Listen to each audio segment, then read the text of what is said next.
So this is a message of separation. And God is calling a people out of Babylon. That means He's calling people out of systems of false worship. Serious business. And we can reject it, or we could do it. It's very hard to change. It's very hard to come out of one system and to acknowledge that we were in error. It was very hard for me to come out of my system. Very hard. But I had no choice, or else I would sit in Babylon. And the Bible says, "Come out of her, my people, that you be not partakers of her sins, and that you receive not of her plagues. For her sins have reached unto heaven, and God has remembered her iniquities." So there are going to be some consequences to these actions. Isaiah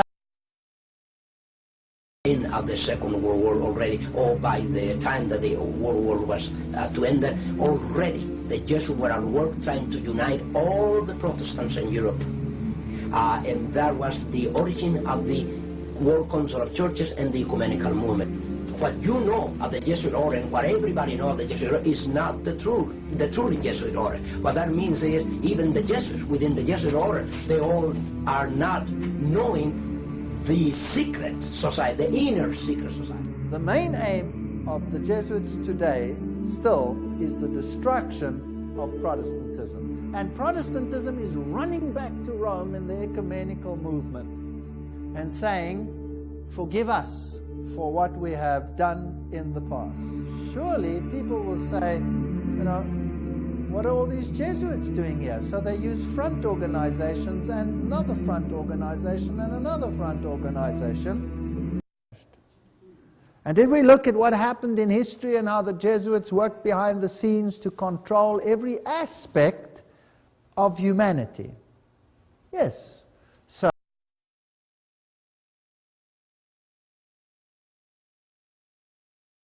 a load of emotional stuff. It must be a logical message. I hope we have succeeded a little bit in that. It is a huge task. Me, because of what they see in the church, they want to leave the church. My advice to them is super glue and a big pot and paste it onto the posterior and find yourself a pew and fasten the seatbelt and carry on. But how deep does the rot go? How can you stay committed to that organization if the leaders themselves, who are supposed to be the spiritual guides, are such fallen creatures? Wouldn't it be nice if we could lay these issues aside, do what is right, leave the consequences to God? And they are designed so that people should recognize what's going on in the world out there, how they have left Jesus Christ behind. So the structure tries to keep the structure intact at the price of sacrificing the preaching of truth. But the fact of the matter is, truth cannot be compromised. This church is not. Who controls Babylon behind the scenes? The Jesuit order, working stealthily behind the scenes to further the aims of Rome. Now, it's not only that, but there are secret societies like Skull and Bones, Knights of Columbus, Opus Dei, etc., etc. I have never, ever, nor will I ever say that the church is Babylon. A whore, perhaps, not Babylon. This question is specifically addressed to me.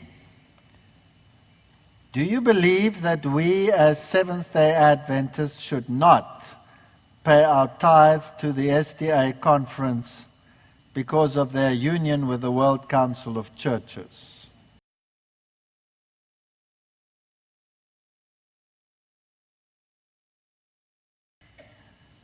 Now, there might be some in a conference who are not doing what is right in your perception,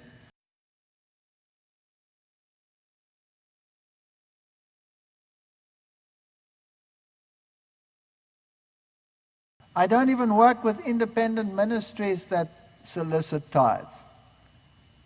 I wouldn't work with them.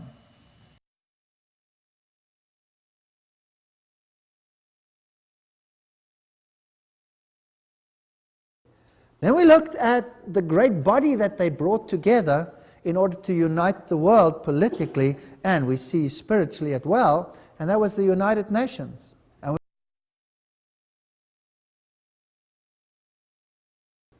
you have become a house of demons and a house of every unclean and detestable bird.